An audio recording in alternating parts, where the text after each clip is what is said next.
were got almost quite out of this wilderness, Faithful chanced to cast his eye back, and espied one coming after them, and he knew him. "Oh, who comes yonder?" Then Christian looked and said, "Oh, it is my good friend Evangelist." "Aye, and my good friend too, for it was he that set me in the way to the gate." Now was Evangelist come up to them, and thus saluted them. Peace be with you, dearly beloved, and peace be to your helpers. Welcome, welcome, my good Evangelist. The sight of thy countenance brings to my remembrance thy ancient kindness and unwearied laboring for my eternal good. And 1,000 times welcome. Thy company, O sweet Evangelist, how desirable it is to us poor pilgrims. How hath it fared with you, my friends, since the time of our last parting? What have you met with, and how have you behaved yourselves? Then Christian and Faithful told him of all things that had happened to them in the way, and how and with what difficulty they had arrived at that place. Right glad am I, not that you have met with trials, but that you have been victors, and for that you have, notwithstanding many weaknesses, continued in the way to this very day. I say, right glad am I of this thing, and that for mine own sake and yours. I have sowed, and you have reaped, and the day is coming when both he that sowed and they that reaped shall rejoice together. That is, if you hold out. For in due season ye shall reap, if ye faint not. The crown is before you, and it is an incorruptible one. So run that you may obtain it. Some there be that set out for this crown, and after they have gone far for it, another comes in and takes it from them. Hold fast, therefore, that you have. Let no man take your crown. You are not yet out of the gunshot of the devil. You have not resisted unto blood, striving against sin. Let the kingdom be always before you, and believe steadfastly concerning things that are invisible. Let nothing that is on this side the other world get within you. And above all, look well to your own hearts, and to the lusts thereof, for they are deceitful above all things, and desperately wicked. Set your faces like a flint. You have all power in heaven and earth on your side. Then Christian thanked him for his exhortation, but told him withal that they would have him speak further to them for their help the rest of the way, and the rather, for that they well knew that he was a prophet, and could tell them of things that might happen unto them, and also how they might resist and overcome them. To which request Faithful also consented. So Evangelist began as followeth. My sons, you've heard in the words of the truth of the gospel, that you must through many tribulations enter into the kingdom of heaven. And again, that in every city bonds and afflictions abide in you. And therefore you cannot expect that you should go long on your pilgrimage without them in some sort or other. You have found something of the truth of these testimonies upon you already, and more will immediately follow. For now, as you see, you are almost out of this wilderness, and therefore you will soon come into a town that you will by and by see before you, and in that town you will be hardly beset with enemies, who will strain hard, but they will kill you. And be you sure that one or both of you must seal the testimony which you hold with blood. But be ye faithful unto death, and the King will give you a crown of life. He that shall die there, although his death will be unnatural, and his pain perhaps great, he will yet have the better of his fellow, not only because he will be arrived at the celestial city soonest, but because he will escape many miseries that the other will meet with in the rest of his journey. But when you are come to the town, and shall find fulfilled what I have here related, then remember your friend, and quit yourselves like men, and commit the keeping of your souls to your God in well-doing as unto a faithful Creator.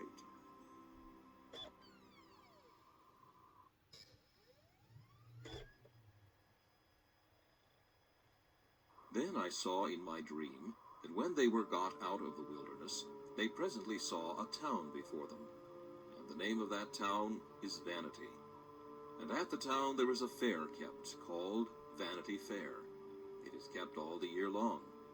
It beareth the name of Vanity Fair, because the town where it is kept is lighter than vanity, and also because all that is there sold, or that cometh thither, is vanity. As is the saying of the wise, all that cometh is vanity. This fair is no new erected business, but a thing of ancient standing. I will show you the original of it. Almost 5,000 years agone, there were pilgrims walking to the celestial city, as these two honest persons are. And Beelzebub, Apollyon, and Legion, with their companions, perceiving the path that the pilgrims made, that their way to the city lay through this town of vanity, they contrived here to set up a fair wherein should be sold all sorts of vanity, and that it should last all the year long. Therefore at this fair are all such merchandise sold, as houses, lands, trades, places, honors, preferments, titles, countries, kingdoms, lusts, pleasures, and delights of all sorts, as whores, bawds, wives, husbands, children, masters, servants, lives, blood, bodies, souls, silver, gold, pearls, precious stones, and whatnot. And moreover at this fair there is at all times to be seen juggling cheats, games, plays, fools, apes, knaves, and rogues, and that of every kind.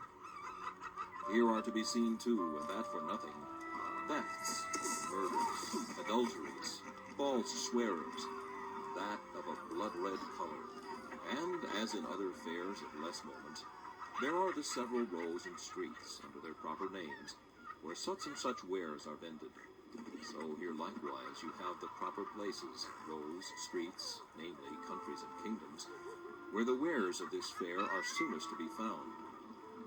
Here is the Briton row, the French row, the Italian row, the Spanish row, the German row, where several sorts of vanities are to be sold. But as in other fairs, some one commodity is the chief of all the fair, so the ware of Rome and her merchandise is greatly promoted in this fair. Only our English nation, with some others, have taken a dislike thereat. Now, as I said, the way to the celestial city lies just through this town where this lusty fair is kept. He that will go to the city, yet not go through this town, must needs go out of the world. The Prince of Princes himself, when here, went through this town to his own country, and that upon a fair day too. Yea, and as I think, it was Beelzebub, the chief lord of this fair, that invited him to buy of his vanities. Yea, would have made him lord of the fair, would he but have done him reverence as he went through the town. Yea, because he was such a person of honor, Beelzebub had him from street to street, and showed him all the kingdoms of the world in a little time. He might, if possible, allure the Blessed One to cheapen and buy some of his vanities. But he had no mind to the merchandise, and therefore left the town without laying out so much as one farthing upon these vanities. This fair, therefore, is an ancient thing, of long standing, and a very great fair. Now these pilgrims, as I said, must needs go through this fair. Well, so they did. But behold, even as they entered into the fair, all the people in the fair were moved, and the town itself, as it were, in a hubbub about them, and that for several reasons. For first, the pilgrims were clothed with such kind of raiment as was diverse from the raiment of any that traded in that fair. People, therefore, of the fair made a great gazing upon them. Some said they were fools, some they were bedlams, and some they are outlandish men. Secondly, as they wondered at their apparel, so did they likewise at their speech, for few could understand what they said. They naturally spoke the language of Canaan. They that kept the fair were the men of this world, so that from the one end of the fair to the other, they seemed barbarians each to the other. Thirdly, But that which did not a little amuse the merchandisers was that these pilgrims set very light by all their wares. They cared not so much as to look upon them, and if they called upon them to buy, they would put their fingers in their ears and cry, Turn away mine eyes from beholding vanity. and look upwards, signifying that their trade and traffic was in heaven.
One chanced mockingly, beholding the carriage of the men, to say unto them, What will ye buy? They, looking gravely upon him, answered, We buy the truth. that there was an occasion taken to despise the men the more, some mocking, some taunting, some speaking reproachfully, and some calling upon others to smite them. At last things came to a hubbub and great stir at the fair, insomuch that all order was confounded. Now was word presently brought to the great one of the fair, who quickly came down and deputed some of his most trusty friends to take these men into examination, about whom the fair was almost overturned. So the men were brought to examination. They that sat upon them asked them whence they came, whither they went, and what they did there in such unusual garb. The men told them that they were pilgrims and strangers in the world, and that they were going to their own country, which was the heavenly Jerusalem, and that they had given no occasion to the men of the town, nor yet to the merchandisers thus to abuse them, and to let them in their journey, except it was for that when one asked them what they would buy, they said they would buy the truth. But they that were appointed to examine them did not believe them to be any other than bedlam and mad, or else such as came to put all things into a confusion in the fair. Therefore they took them and beat them, and besmeared them with dirt, and put them into the cage, that they might be made a spectacle to all the men of the fair.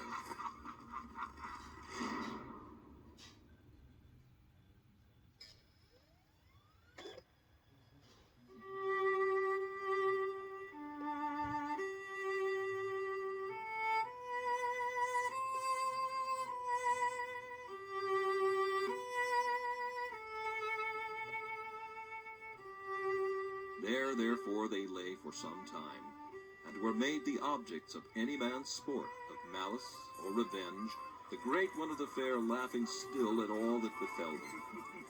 But the men being patient, and not rendering railing for railing, but contrariwise blessing, and good words for bad, and kindness for injuries done, some men in the fair that were more observing, less prejudiced than the rest, began to check and blame the baser sort for their continual abuse done by them to the men.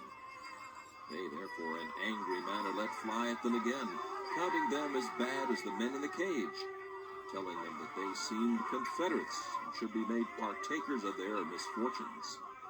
The other replied that, for aught they could see, the men were quiet and sober, and intended nobody any harm, and that there were many that traded in their fare that were more worthy to be put into the cage, yea, and pillory too, than were the men they had abused. Thus, after divers words had passed on both sides, the men behaving themselves all the while very wisely and soberly before them, they fell to some blows among themselves, and did harm one to another. Then were these two poor men brought before their examiners again, and they are charged as being guilty of the late hubbub that had been in the fair. So they beat them pitifully, and hanged irons upon them, and led them in chains up and down the fair, for an example and a terror to others, lest any should speak in their behalf, or join themselves unto them. But Christian and faithful behaved themselves yet more wisely, and received the ignominy and shame that was cast upon them, with so much meekness and patience, that it won to their side, though but few in comparison of the rest, several of the men in the fair. This put the other party yet into greater rage, insomuch that they concluded the death of these two men. Wherefore they threatened that the cage nor iron should serve their turn, but that they should die for the abuse they had done, and for deluding the men of the fair.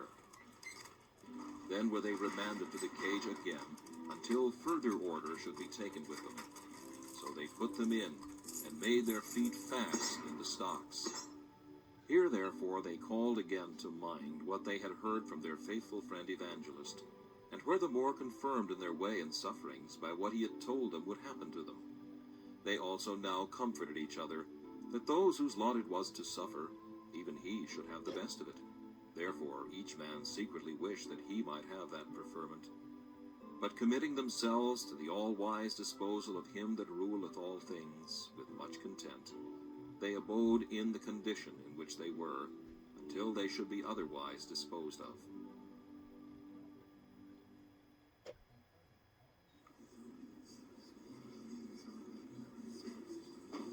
Then a convenient time being appointed, they brought them forth to their trial, in order to their condemnation.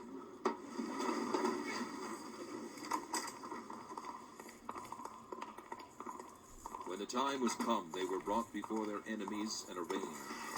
The judge's name was Lord Hategood. Their indictment was one and the same in substance, though somewhat varying in form. The contents whereof were this: that they were enemies to and disturbers of their trade, that they had made commotions and divisions in the town, and had won a party to their own most dangerous opinions, in contempt of the law of their prince. Then Faithful began to answer that he had only set himself against that which had set itself against